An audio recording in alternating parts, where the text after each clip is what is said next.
afternoon and welcome back to this week's episode of the Since I Was Young podcast, a podcast dedicated to all things Heart of Midlothian.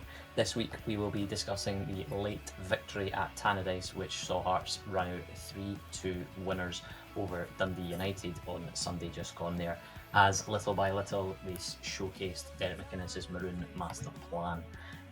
I was very, very impressed, but we will dive into that as we go. Before we get started, folks, as per usual, our social links can be found in the video description and scrolling across the bottom of the screen if it'll work. Hopefully it does.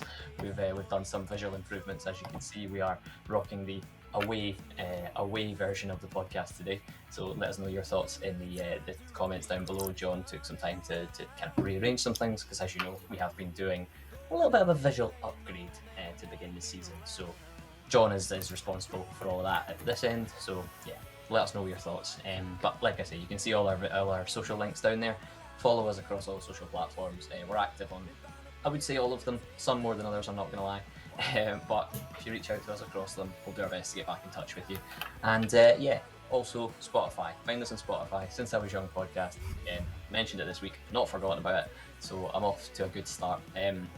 Before we do get kicked off, I will just put a disclaimer out there.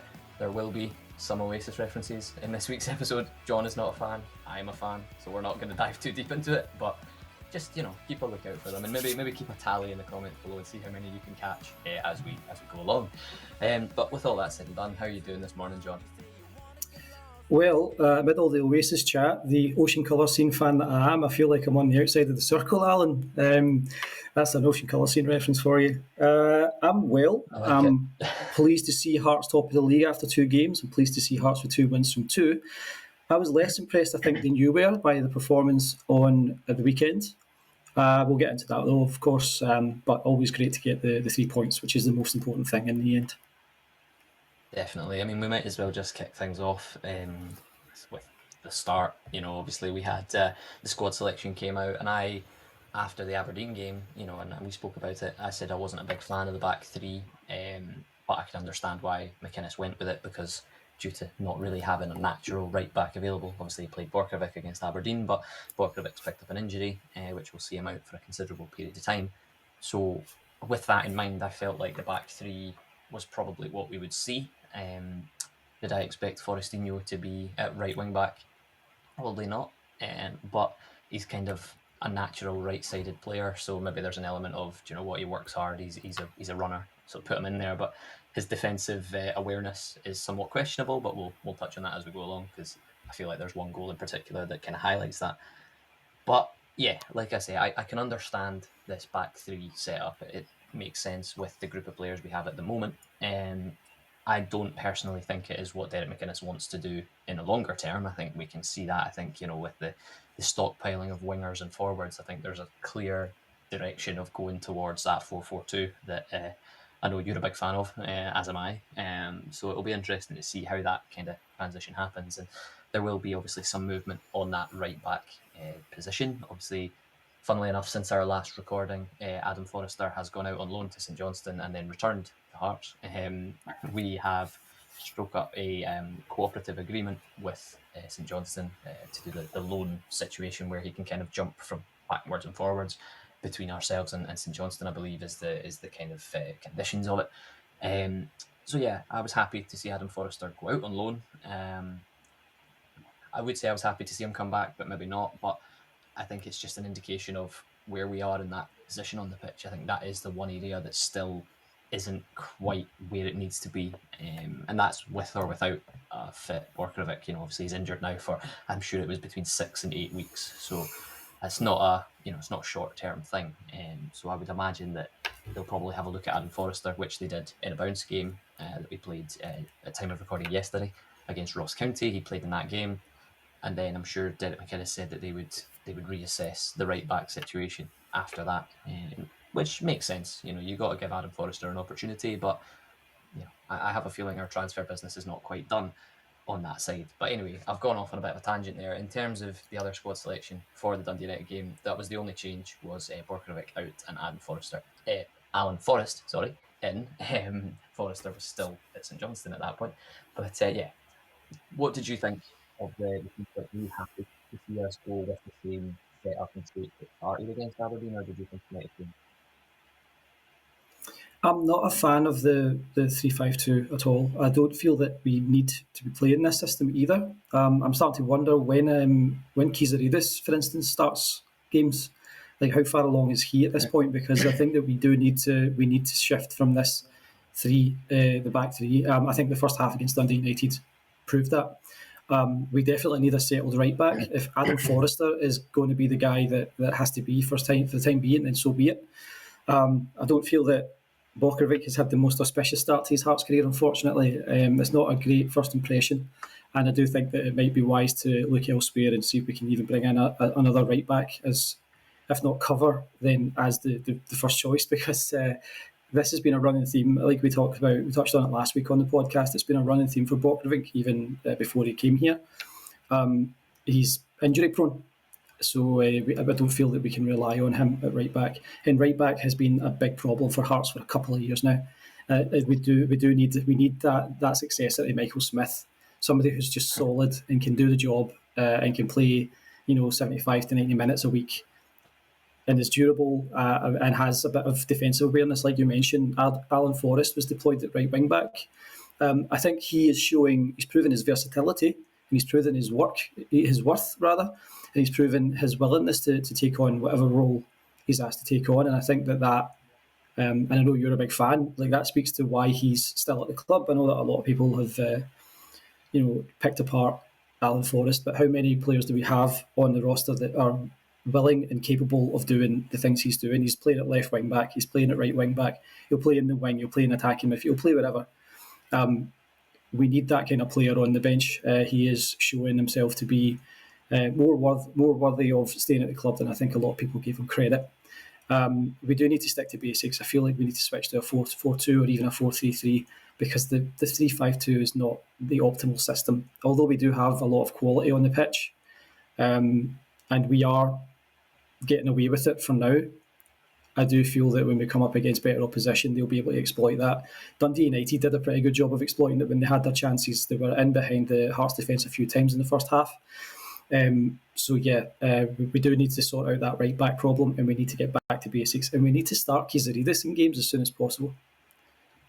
No, I'm with you. I think to kind of sort of just jump into the game itself, I think what you say about Dundee United having a sort of early bit of pressure was quite accurate. I think they, obviously, with their fantastic result in Europe in midweek, despite the tired legs and probably slightly tired minds as well, they started against us quite well, and I thought like the opening sort of 10-15 minutes was quite evenly matched, I would say, kind of end to end. I know we had a couple of chances, but yeah, it was certainly, it was as if, Dundee United were playing with that positive momentum and that sort of adrenaline still going through them off the back of a very good European result for them away from home. So, we spoke about it last week, and I said it was going to be a difficult game. I said it was going to be one of those games that would be a real tester for Hearts. And I think early on, I wasn't worried, because I just felt like, we didn't start as quickly as we have done in previous games, but being away from home, you've got to kind of feel your way into the game a little bit as well. So there's not that element of being able to come straight out the traps quickly and have a goal, because as the away side, you might not have a lot of the ball right at the start. But I felt like we weathered that pretty well. I'm with you, just before I kind of move on, I'm with you in terms of the shape and the system and the personnel. I think there are things that can change, and I think they will change. I think once certain players are up to speed, we'll probably see them a lot more. I think Kizaridis is the most obvious one, but I think Kabori as well, obviously, with that deal finally done. He played in the bounce game against Ross County and scored in that game. I think it was a header from a corner. Surprise, surprise. So yeah, we'll definitely see changes to the team, and then you've got to factor into that as well. There wasn't a Benny in the squad against Dundee United, still missing.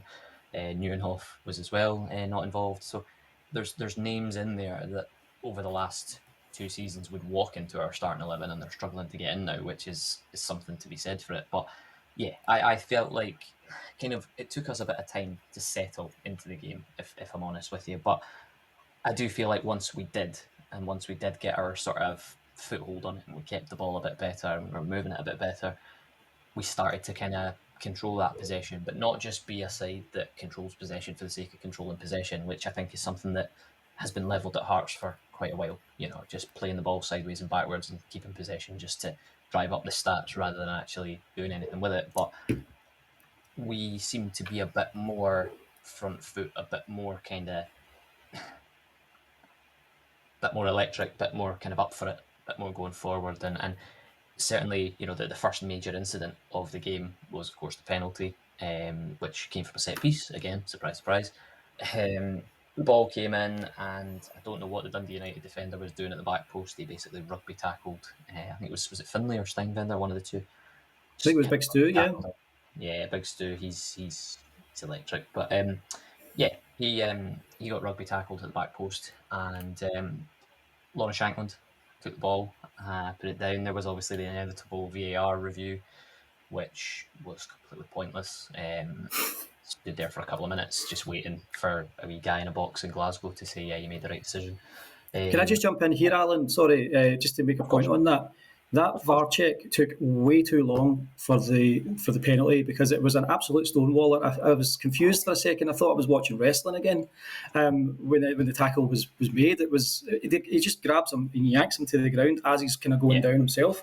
It is as obvious a penalty as you're going to see, and it took several minutes for the check. Yeah. I have absolutely no idea what took so bloody long. I think they must have had issues with the connection in Glasgow.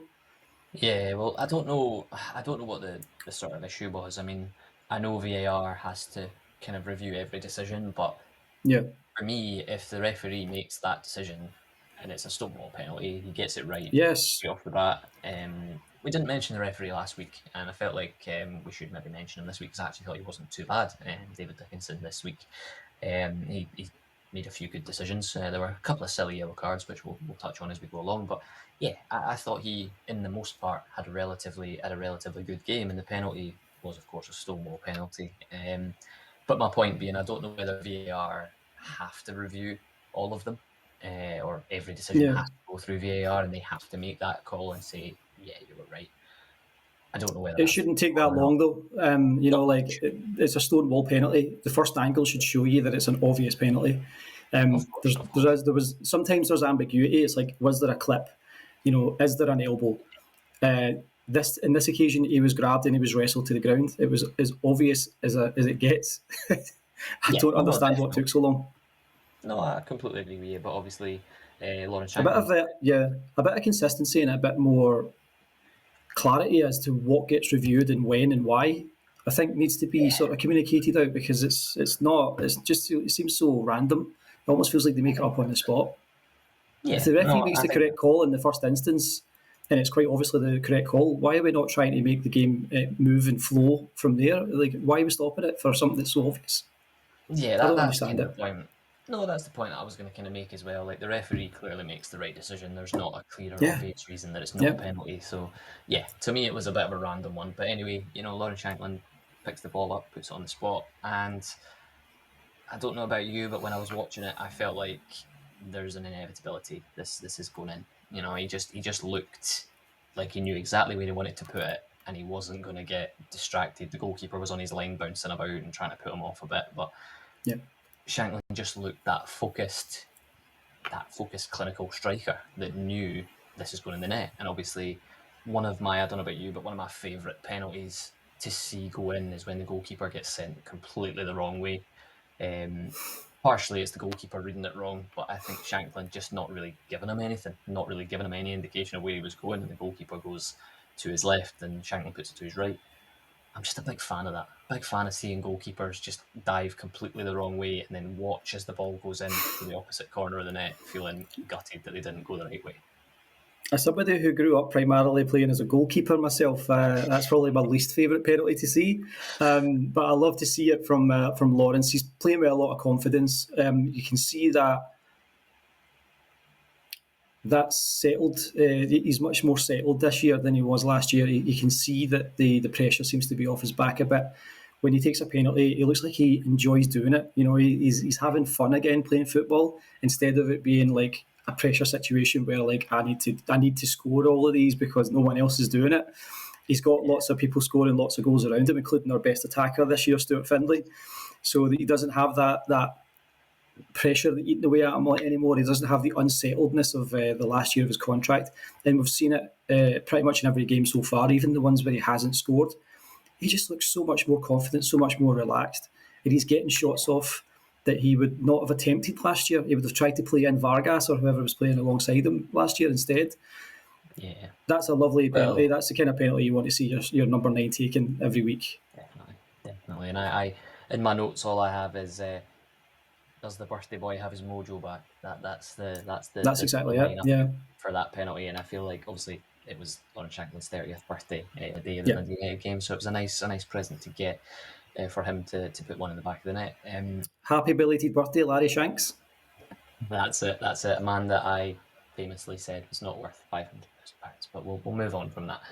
To be fair, he's not. To be fair, Alan, he's not worth £500,000. He's worth way more than that now. Yeah, he is. He definitely is. You're absolutely correct.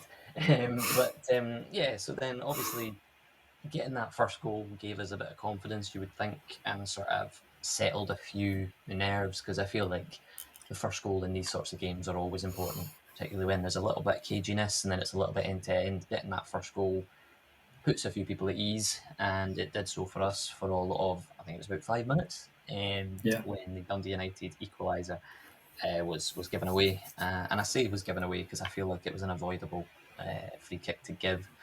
I think it was Kent that made the tackle. I might be wrong in the build up to the free kick being given.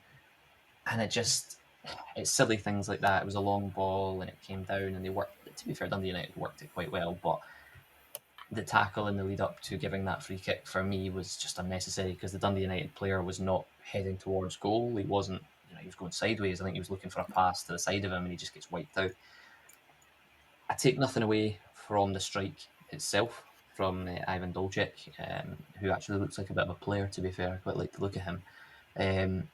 I take nothing away from the technique on the strike. However, it might be your goalkeeper bias that I'll touch on here, but I feel like Xander Clark can do better with that.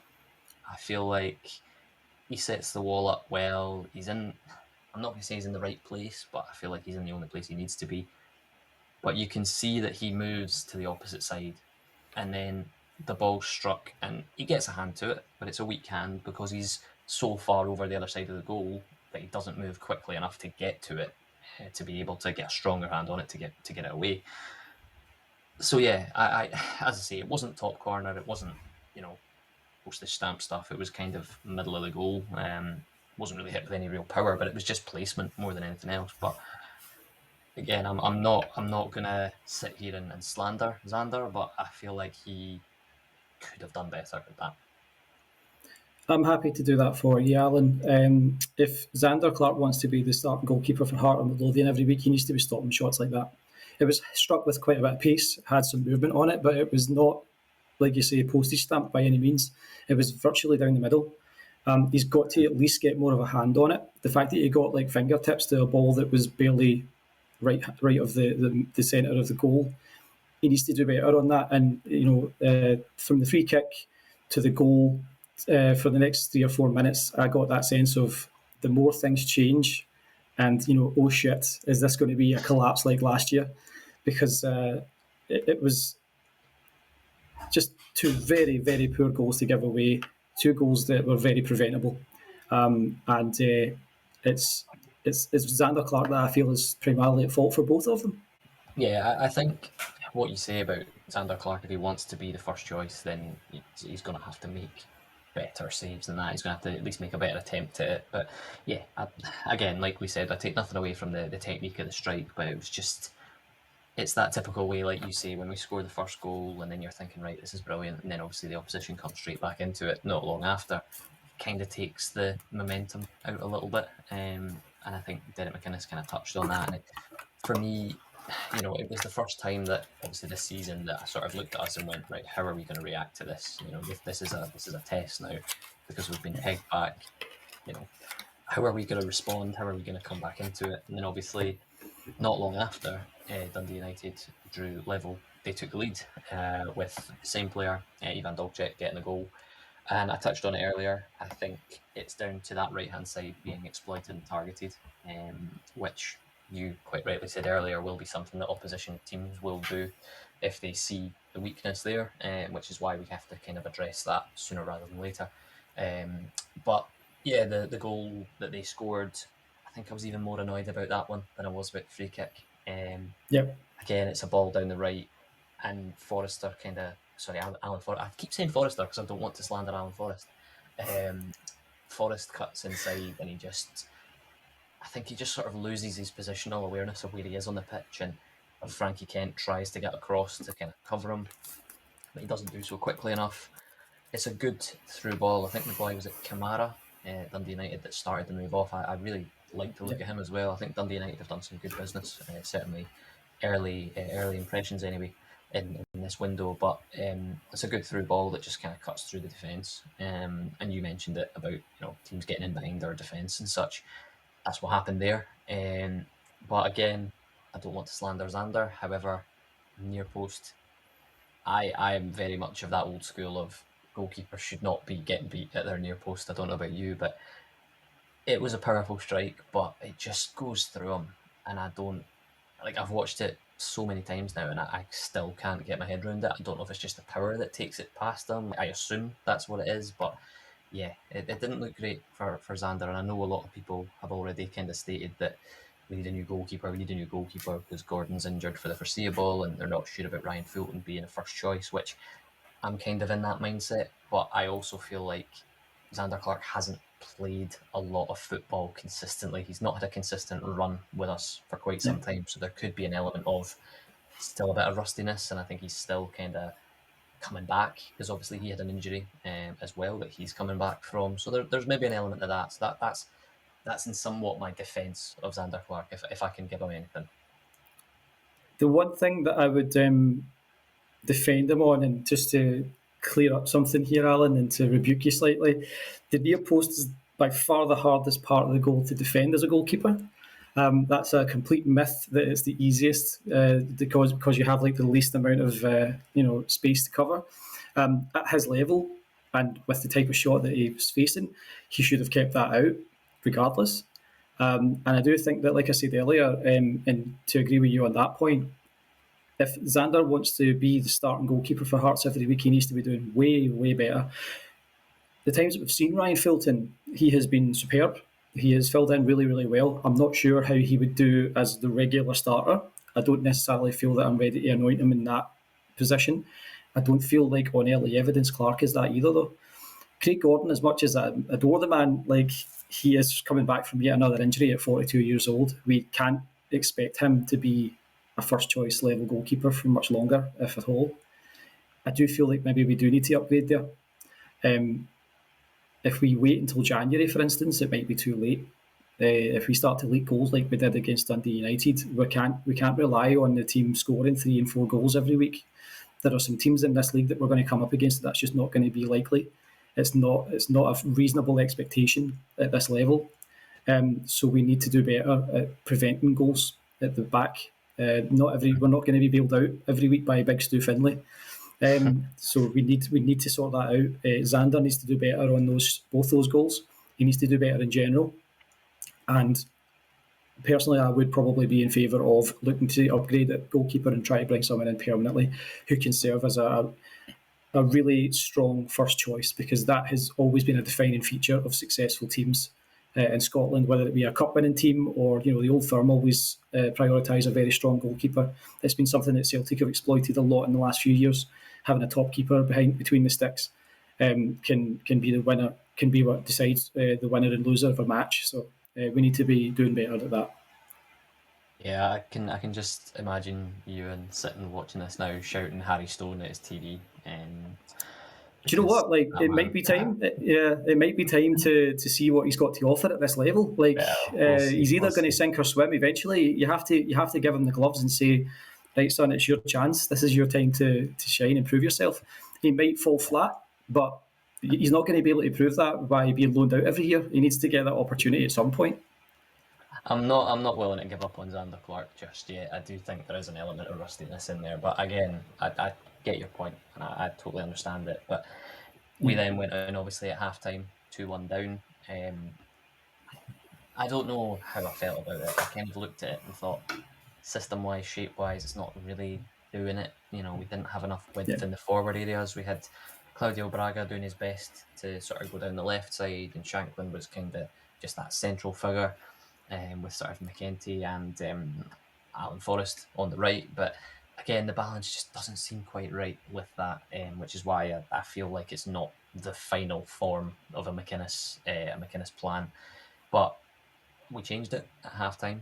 He changed it to a back four. He went 4-4-2, and yeah, it's becoming somewhat of a hallmark. In the last two games that we've started in one shape and we've changed to another, as the game's gone on, and I think that shows the versatility, the tactical kind of fluidity that we have, that we're able to chop and change, and it just made sense, didn't it?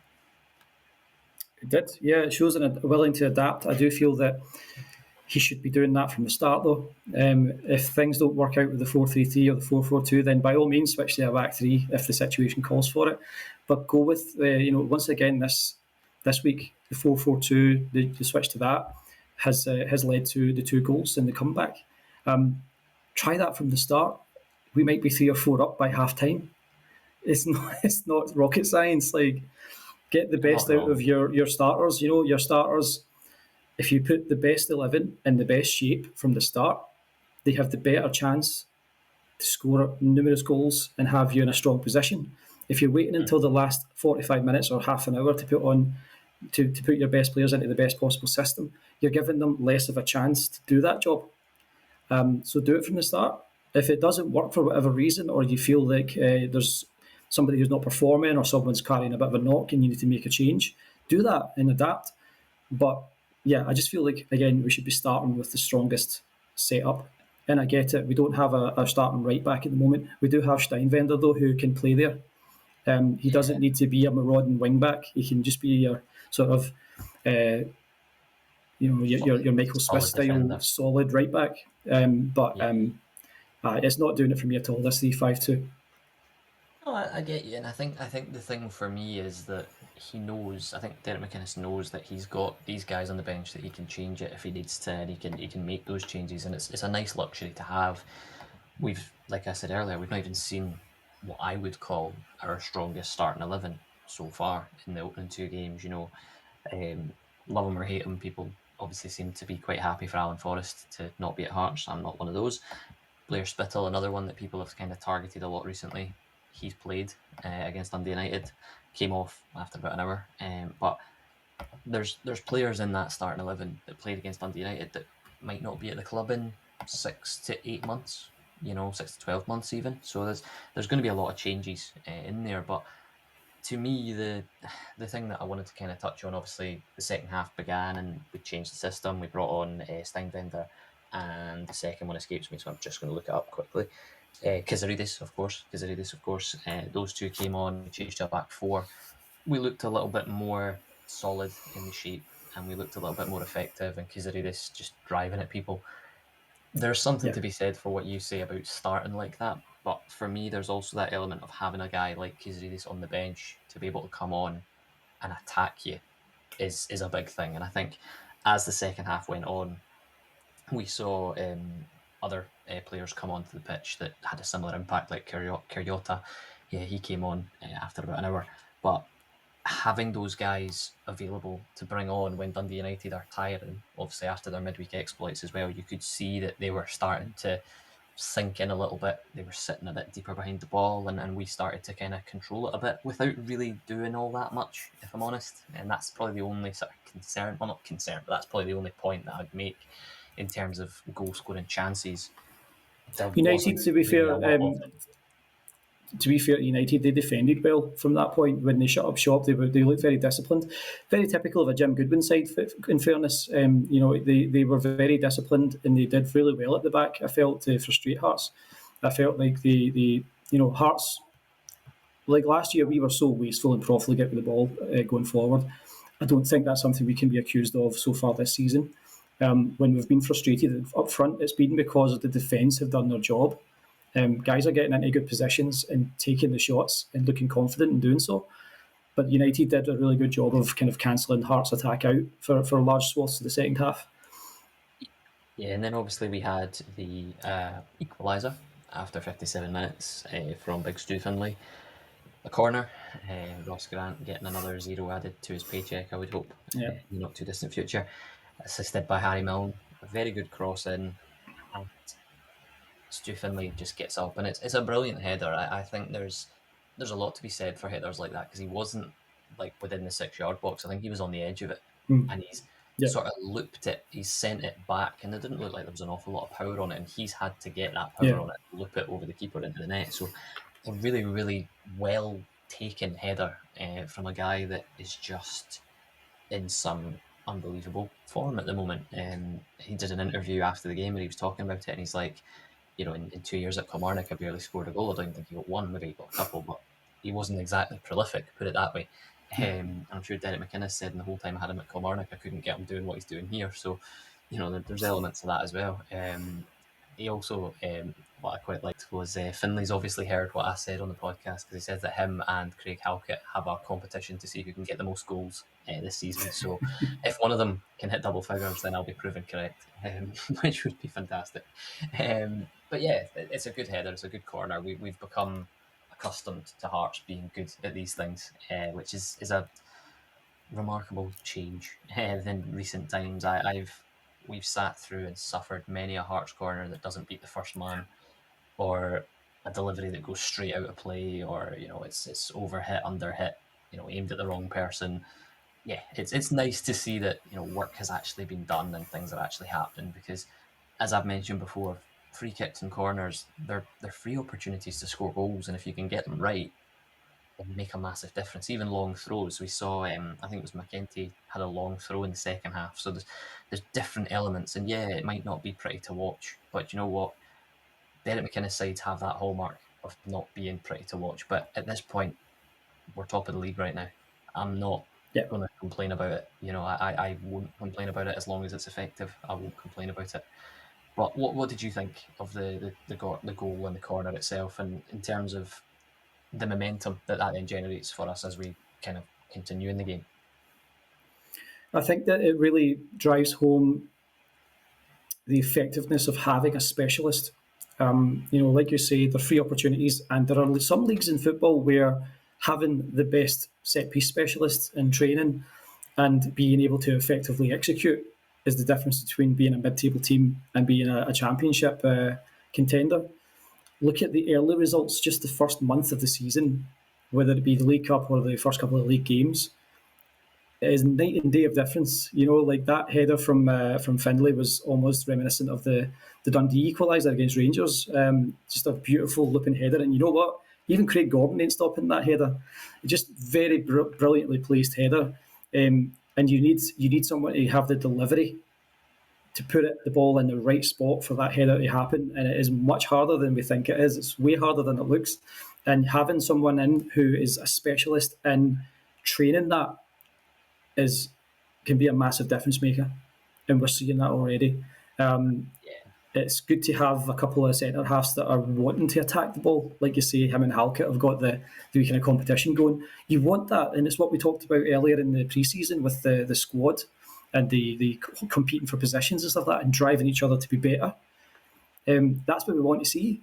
We want to see people wanting to show up and be performing at a top level, and we want to see them perform at that level because then they're pushing the next guy beside them to try and be even better than that. And we're seeing that certainly when it comes to delivery and execution of set pieces.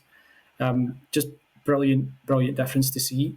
And hopefully, the early signs are indicative of not just more of the same, but even better. Hopefully, we're going to start to see that happen even more because yeah, you I love to think, see it. There's nothing nicer of course. than a last minute kind of header from a corner, like the most famous one that I can remember being Manolas against Barcelona at the Olympico a few years back in the Champions League when Roma had been down.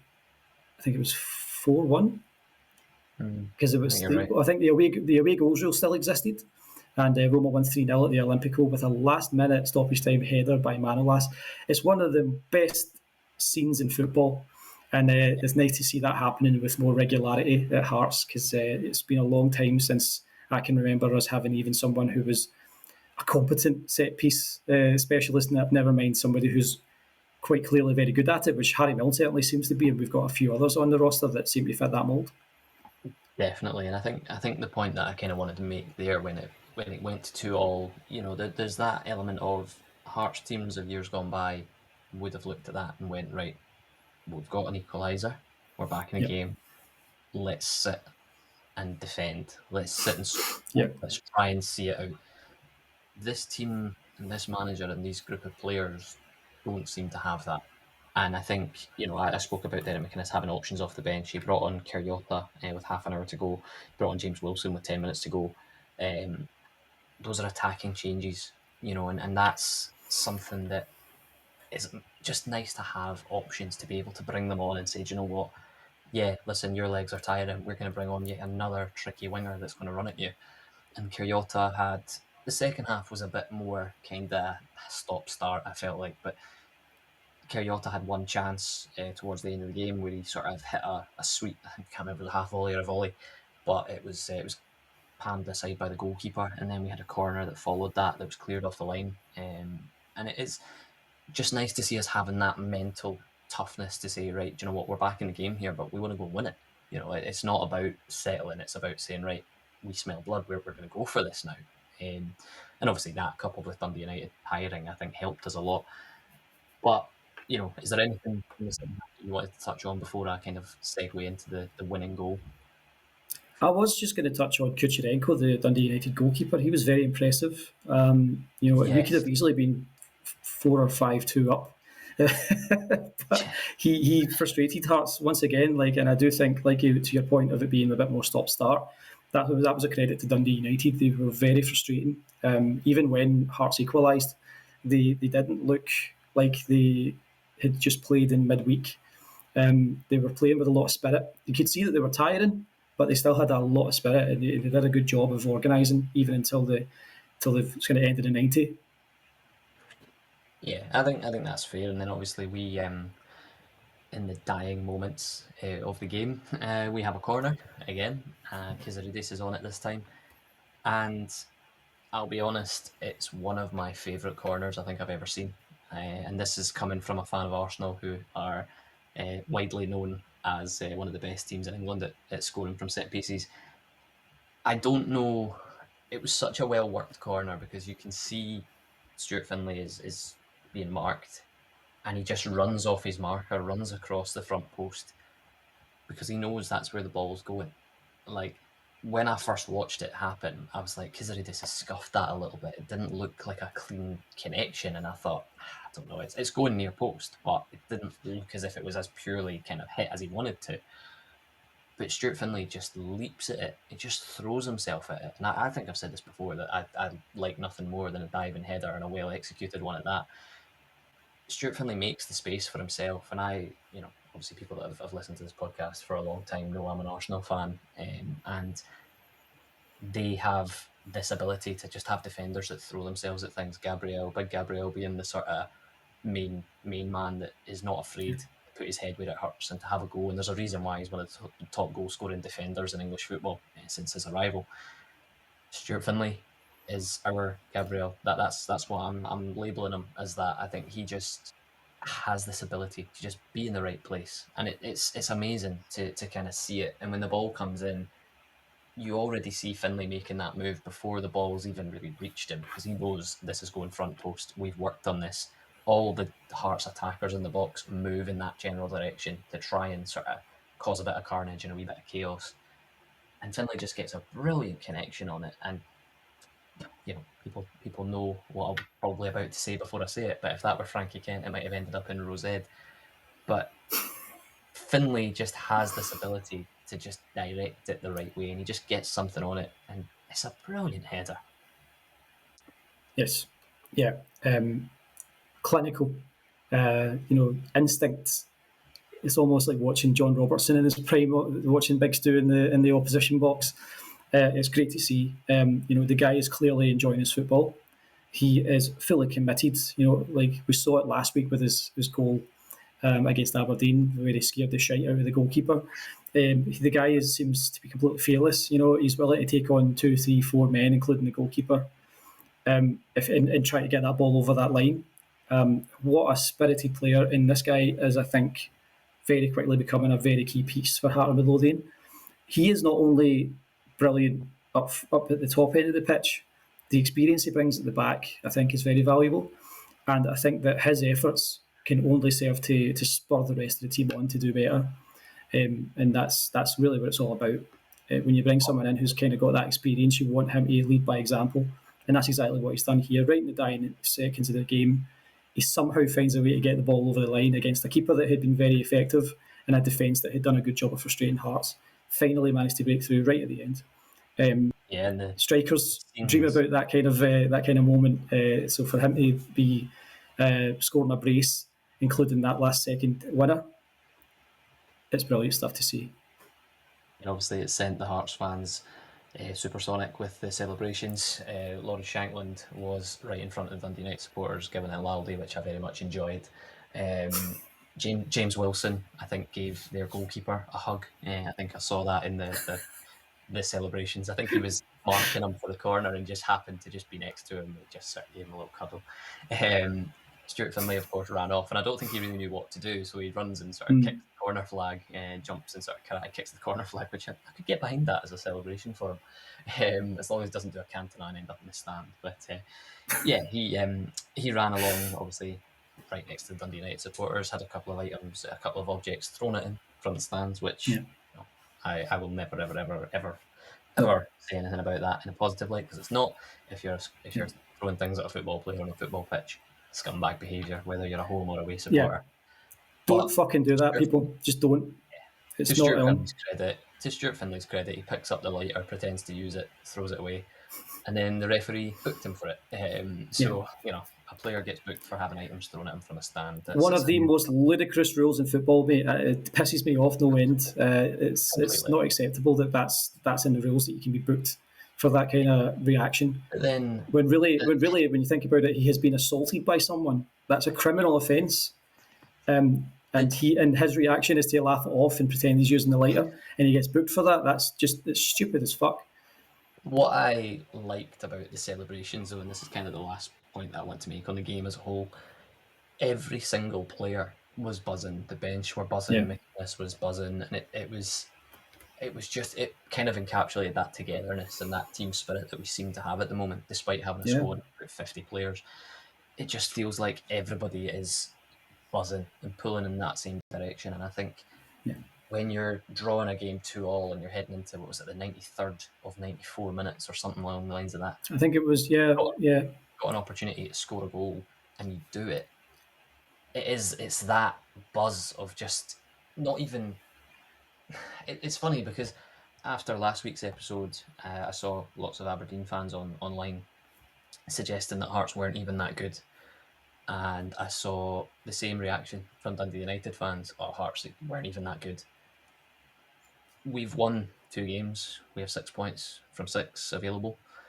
I'd hate to see what we do when we are actually quite good, because I would agree for both the opening 90 minutes of play that we've seen against Aberdeen and Dundee United.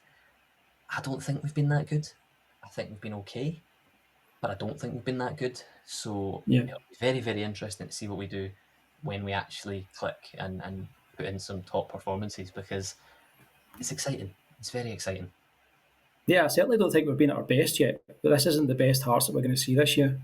I think, barring some sort of injury crisis, which is always a possibility at Hearts especially, we've got Benny to come back. We've got Kizaridis to start, making starts and be involved in more games. We have the right-back situation to sort out. We still don't know who our first-choice keeper is going to be. We don't know exactly what sort of pivot we're going to use in the midfield yet. Braga and Shankland, as much as they've been effective so far, they haven't really started firing on all cylinders. So when we get to our best, we're going to be way better than we are at the moment. We've been effective. We might not have been great, but we've been very effective. We've got 6 points out of 6. That's as effective as it can possibly be this early in the season. Exactly. I feel that the Dundee United fans, I think, have more of a right to feel hard done by because their team did perform pretty well. They did take their chances when they had them, and they frustrated Hearts in large periods. I don't feel that Aberdeen fans have got a legitimate claim that we were not all that great. To be honest, they were not really they weren't much opposition last week. Yeah, So I'm I with think you that they're there. kind of that's a wee bit delusional from Aberdeen fans for sure.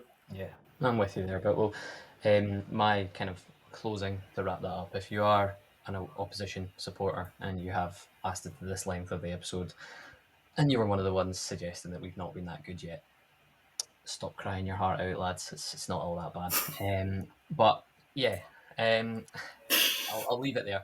And also, don't look back in anger was also in there, and I'm just going to throw it in. I know it's the most obvious, most obvious pun that you've got, but there you go. I promise that's them done now. That's them done now. Some might say, Alan, that Oasis Well, puns can get in the fucking bin. they get a bit tiresome now, can't they? They can, yeah. I'll put them in the bin. I'll put them in the bin. But we move on to the last part of this week's episode, which is the preview for the next tie, which is coming up against St Mirren at away from home in Paisley in the Premier Sports Cup second round. Now, when I saw the draw was made, the round of 16, if you want to give it its proper term, but when I saw the draw was made, I was thinking, why are we seeded? What's the point in being seeded? We've been drawn against a fellow top flight side, and a Yeah, difficult one at that. But yeah. yeah, I again, and this is going to make me sound like a broken record, but I am as confident as I would like to be, based off of how we've started the season and the way that we're playing, despite not being all that good. We're winning, we're finding ways to win, and that's massive. What do you think about the upcoming tie? Do you want to give me a prediction, or just let me know what you think about it? Should be a pretty good game of football. It's another tough away ground.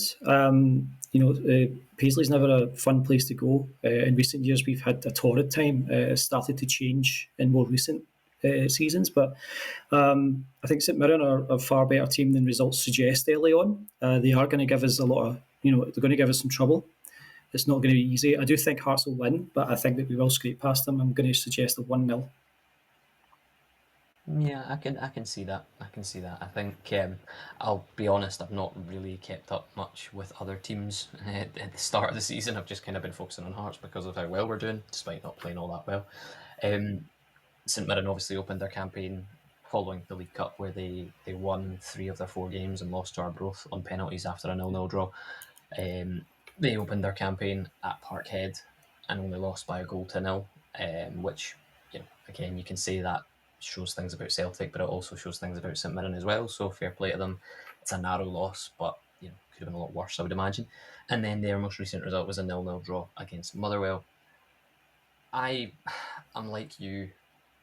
I feel like it could be a tricky afternoon, but I wonder in terms of squad selection, and we're going to say this every year until we see, or every week until we see a defined, say, 6 or 7 players that are starters every Yeah. week, which I think we will get to at one point. I think we will have a spine that will be settled, and that'll be it. And those around the side of it will be the ones that need to be brought on to make the impact when they're given opportunities. There was some talk about Halkett. He went off, or he didn't go off against Dundee United, but he picked up a bit of a knock. So I think McInnes said he pulled something or he tweaked something, so he could very well. It was an overstretch. That's what it was. He overstretched for something. So if Halkett is not available or if he's not fully fit, I would not risk him. I think we have players that we can change it. Obviously, the guys that haven't had a lot of minutes played a bounce game in midweek where we played against Ross County and ran out 8-1 winners. Kabangu hat trick, so there could be a shout for him to get in against St Mirren. Kabore also played in that game and scored a goal, as did Kizaridis. Another game for him to get some more minutes in his legs. Kerjota featured in that one as well, and we've not seen a lot of him. Benny, I believe, was involved for a little bit. So there's guys coming back in. Maybe St Mirren might be too early for guys like Benny and Neuenhoff, Yeah. but there are guys on the sidelines, even a Sander Cartoon who's still at the club. There's minutes there, and I know obviously Derek McInnes has said in the past about the League Cup that he wasn't going to use it as like a second-rate competition, because Derek McInnes seems to have that drive to actually go on and win it, to go on and try and win this trophy, and I think that speaks volumes of the man and the ambition, etc. But we have a lot of options, and I looked at the starting lineup for the game, or the reported starting lineup for the game against Ross County in midweek, and it was played in a 4-4-2 structure. And I looked at it and I thought, there's players in there that will start for us when they're fit, but that 11 looked good. On Yes. paper, that 11 looked good. So it's nice to have options, and I think that kind of drives me to my point about I don't know who's going to feature against St Mirren. So how do you, as an opposition manager, prepare for that? Because you don't know what you're coming Yeah. up against, which is a big plus. But like you, I think it'll be a cagey one. I think it'll be scrappy. I don't like going with the same prediction as you, because I feel like, there's got to be a bit of, I got it right, you didn't get it right. But 1-0 is what I have written down. So I'm just going to stick with that. I'm going to go 1-0. I'm going to go for little Claudio Braga to get a goal, and kickstart his campaign. That's my thoughts on that one. Is there anything else you wanted to drop in before we wrap up this week, John? Just to touch on sort of what we do against St Mirren, I do think it's vitally important that we get the system right from the start. If I were Derek McInnes, I would try and deploy a 4-4-2 or a 4-3-3. I would maybe play Steinvender on the right. We've got numerous different combinations of centre back pairings, even with Halkett out, that we could try. We could have Kent and Kingsley, we could have Kent and Findlay. Milne will certainly start on the left if he's fit. I would certainly be looking to play Kizaridis if possible from the start. I feel like he should be the starting winger on the right hand side. I don't know what's causing him not to be honest, because he was able to play 45 minutes at the weekend. I don't It's know the what fine was stopping him firing from form of playing. Alan Forrest. Well, there's that. There is that. To be fair, yeah, it's difficult to displace a guy that's so red hot. But yeah, it's going to be a tough one. And if I'm the St Mirren manager, I think it's one of them where you would be like, we just have to focus on what we can control. It's important for them to get their system right, because they're not going to be able to predict McInnes's heart side. And I think that's another bow that we have as well, or another feather in the bow. I can't remember what the saying is, but you know what I'm saying. It's another weapon we have in our utility belt. We have that unpredictability of we could play any system and deploy any 11 players at any given week, and it's nice to see. I do feel like we might see Ryan Fulton at the weekend. I do think it might be a good idea to throw him out there and see how he gets on. Try and give Zander a bit of a kick up the arse, because his performance at the weekend was a bit shite. Yeah, that's fair. That's fair. That's as good a note to end on as any. I do think, like you say, there will be some rotation, but we will see what happens with that game. And as I say, both myself and John predicting a 1-0 win for Hearts, which would secure us progress into the next round of the League Cup. Do let us know your thoughts and your predictions in the comments below. Reach out to us on the social medias. Let us know your predictions. Let us know what you thought of Dundee United. Are you worried that we've not been very good yet? Are you excited about the fact that we might actually be very good at some point, but just not right now, not in the opening 2 weeks of the season, because 6 points from 6, top of the league, nah, it's not very good. But yes, folks, I will leave it there. We will leave it there this afternoon. Thank you so much for joining us as ever. It's nice to be positive and enthusiastic about Hearts. I'm still kind of growing into the role of that, because I'm not used to it, but so far, Yeah. so good. Or maybe not so good if you speak to Dundee United and Aberdeen supporters. But so far, so good. Yeah, happy days. If you're going to Paisley, the away ticket allocation is sold out. So if you're going along, back the players, give them everything, because they'll give you it back. And yeah, we'll leave it there for this week.